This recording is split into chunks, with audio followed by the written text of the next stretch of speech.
Hey, what's up, everybody? I am going to do a video as quick as possible for y'all. It's probably not going to be that quick because there's a lot of information I'm going to put out. This particular video is covering President Trump's and the American government's response to COVID-19 and the pandemic we find ourselves in right now. The reason why I'm doing this video is because a lot of people across the nation right now, namely Democrats, are trying to say that he's done a terrible job and that all of his responses were either wrong or late or just not right for that time that we found ourselves in. So without further ado, we're going to go ahead and get started on this. The first reports that we got suggesting the start of the virus actually come from late November. Of course, it started in Wuhan province. That's something that can't really be denied despite China's denying that occurrence. So it was late November, early December was the start of the virus that we know of. On December 30th, a ophthalmologist, I'm sure I'm butchering that title, he's a doctor by the name of Li Wenliang, there in Wuhan, alerted physicians about a SARS-like illness. He was very promptly arrested by Chinese police for spreading rumors. December 31st, the very next day, Wuhan Municipal Health Commission reported 27 cases of a viral pneumonia, but they did not say that it was caused by a novel virus. Reports now suggest that those cases of pneumonia were, in fact, COVID-19. January 1st, Wuhan officials shut down the Huanan seafood market, which is thought to be the starting point of the virus. January 7th, Chinese president finally recognized the virus officially during a meeting with Chinese highest council. He still kind of kept it under wraps, so the WHO really wasn't that in-depth with this virus yet. On January 11th, the first Chinese death was reported. January 13th, Thailand reports the first case outside of China. January 14th, Chinese officials realized they had a pandemic and yet still held a banquet in Wuhan province for tens of thousands of citizens, causing the virus to spread rapidly across the province. January 17th, airport screenings began taking place here in America thanks to the CDC's response to this virus and the few reports we had managed to obtain. The first screenings took place in the SFO in San Francisco, soon followed by the LAX in Los Angeles and JFK in New York City. Atlanta and Chicago were added soon after this. January 21st was our first American case. It was in Washington State. Only 6 deaths so far in China at this time, so it was not considered a very threatening virus, but still our officials called this concerning because of a few reports that we managed to obtain saying that the virus could be spread by human-to-human contact, but it was not confirmed at this time. So January 23rd, Wuhan locks down completely. 18 million people were completely locked down in this province. The WHO is still refusing to call it a global emergency and denied human-to-human transfer on this date. January 24th, the first European cases were found in France. There was 3 found in the same day. President Trump he thanked China on this date for its efforts in halting the virus. He did not realize at this time that China had withheld information from us and that the WHO had helped them do so. Let's see, Fauci was telling Americans the risk was low also on this day. January 28th, Alex Azar, the Secretary for Health and Human Services, said America had been monitoring the virus and preparing a response. So we were already working on that at this time. January 29th, 195 Americans were flown back to the US and screened for only 3 days. We did not realize at this time that the virus could take up to 14 days or even more to become apparent. January 30th, the WHO finally declares a global emergency, about a month late. US finds the first case in America of human-to-human transferring. January 31st, President Trump implemented a travel ban on China, and Americans who had been to certain parts of China were quarantined. This is a major step in American history. This was the first time in over 50 years that a quarantine had been implemented within our own borders. All flights from China were sent to one of 7 different airports. roughly 12,000 infections globally at this time and only 250 dead. The Democrats, namely Joe Biden, current presidential candidate for the Democratic Party, said that we should not be following Trump, or Trump's response was incorrect because it was backed by xenophobia and racism and not science. That's going to be something that comes back to bite him in the ass. February 2nd, first death outside of China was reported. February 6th, first death in the U.S. They originally thought the first death was on February 29th, but due to an autopsy performed, they actually realized that it was February 6th. February 7th, Chinese doctor who first blew the whistle supposedly died of the virus. Kind of iffy if you ask me. February 11th, the WHO officially names the virus COVID-19. February 12th, we had the first actual American citizen pass away from this. February 6th was not an American citizen from what I understand. February 21st, pandemic likely declared by Dr. Nancy Messonnier, I'm probably butchering that last name, director of the CDC's National Center for Immunizations and Respiratory Diseases. February 23rd, Italy completely shut down dozens of cities in northern Italy after 2 deaths in the country. It really didn't do them a whole lot of good because of their aging population. The virus began spreading rapidly at this point across Europe and Iran.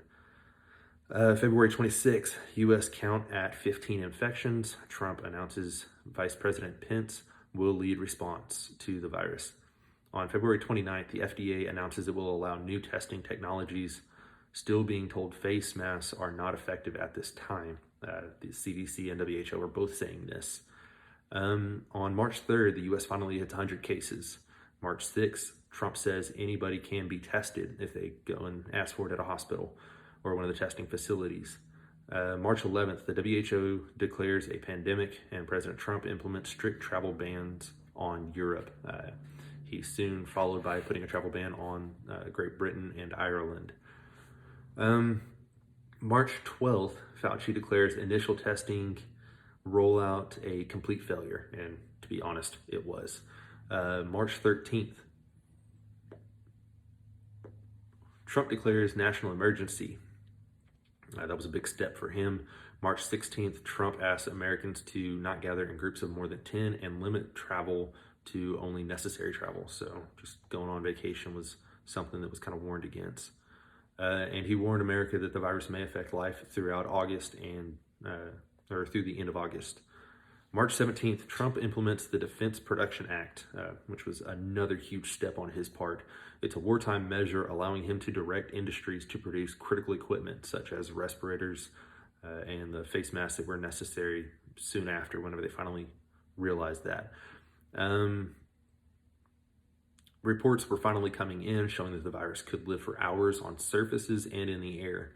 Up until this point, we did not think that was possible. On March 18th, the CDC declares all ages are at risk. Of course, now we know that it's mostly people above the age of 60 who are at highest risk, and those below the age of 35 are relatively safe unless they have some sort of pre-existing health condition. Let's see, on March 19th, America surpasses 10,000 cases nationally. March 24th, Olympics in Tokyo are postponed to be no later than the summer of 2021. March 26th, America has the most cases in the world. So that was a bad day for us. March 27th, Trump signs a $2 trillion stimulus bill to help Americans. It took a long time to get that passed. It was not President Trump's fault. It was not the Republicans' fault. The reason why that stimulus bill took so long to pass is because multiple different Democrats, led by Senator Pelosi, were trying to have multiple different things added in that really had nothing to do with helping out America at the time. For example, they wanted to have airlines cut emissions. Airlines cut emissions because they're not flying right now. So good job, Democrats.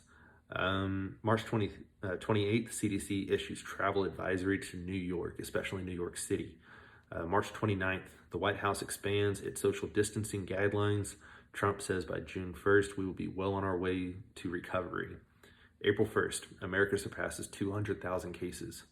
So we went from, 10,000 cases back in, yeah, we had 100 cases on March 3rd, and by April 1st, so less than a month, we went from that, we jumped that much. That's outrageous. 100 cases to 200,000 cases. That's a huge jump. April 2nd, the world hits 1 million cases globally. This was also a really bad week for America because 6.86 million Americans file unemployment in a single week. That is the highest number ever recorded. So it really showed that we were going into a depression at that time.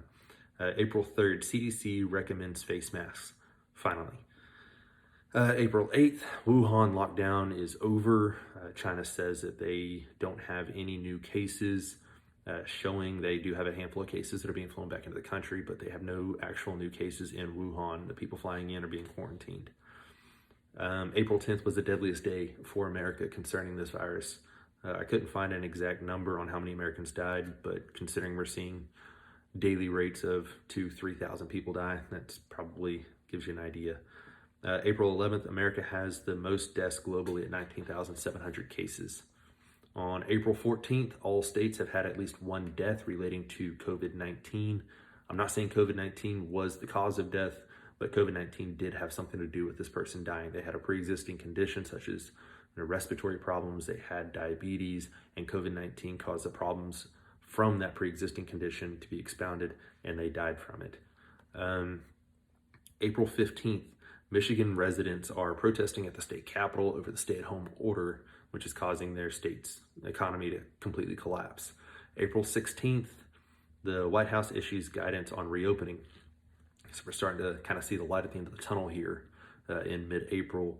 April 20th, multiple states announced slow reopening.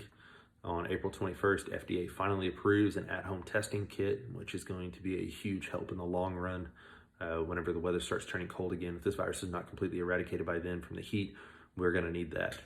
April 24th, WHO says people may not be immune after catching COVID-19, spiking fears of a major second wave whenever the weather turns cold again. As you can see, President Trump actually acted relatively quickly concerning this virus. During the month of January, we got a lot of mixed reports from China and from the WHO. It's kind of hard to actually find those reports right now. A lot of them are being censored. I was able to find some actually on the WHO website itself, which is one of the news sources I used to compile this list. February, the Democrats are claiming that February was a bunch of lost time. It was not. We did have some sort of response in February. It was mostly studying the data coming in and trying to implement the best possible strategy to fight this virus, which I believe we did by allowing the states to react to the virus as necessary. For example, it was necessary for New York and California with their major population concentrations to shut down completely. It was not as necessary for, say, South Dakota to shut down.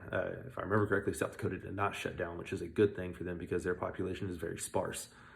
So basically, from the facts that I have, from my point of view, President Trump has not reacted incorrectly to this pandemic. He's reacted to the best of his ability, to the best of anybody's ability, with the information he was provided at that time. I'll let y'all make up your own mind on that, and hopefully y'all enjoyed this video. Y'all have a great one.